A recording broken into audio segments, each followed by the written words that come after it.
گڑھی کھیروں میں جمعیت علماء اسلام کے رہنما میر محمد اسلم کے قاتلوں کی گرفتاری کے لیے عمرانی برادری کا احتجاج۔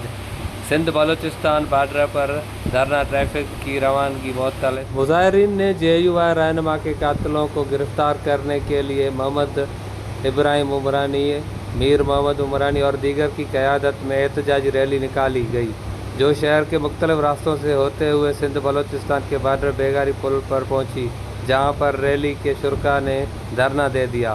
دھرنے کے باعث سندھ بلوچستان کے مختلف علاقوں کی طرف آنے جانے والی ٹریفک معطل ہو گئی۔ میڈیا سے گفتگو کرتے ہوئے مظاہرین کا کہنا تھا کہ بلوچستان میں قتل ہونے والے میر محمد اسلم عمرانی کے اصل قاتل اور سہولت کار ایک ہفتہ گزرنے کے باوجود گرفتار نہیں کیے گئے۔ ہم بلوچستان حکومت اور آئی جی بلوچستان سے اپیل کرتے ہیں کہ اصل قاتلوں کو گرفتار کر کے یہاں کے حالات خراب ہونے سے بچائیں۔ اگر جلد از جلد اصل قاتلوں کو اور سہولت کاروں کو گرفتار نہ کیا گیا تو احتجاج کا دائرہ وسیع کیا جائے گا۔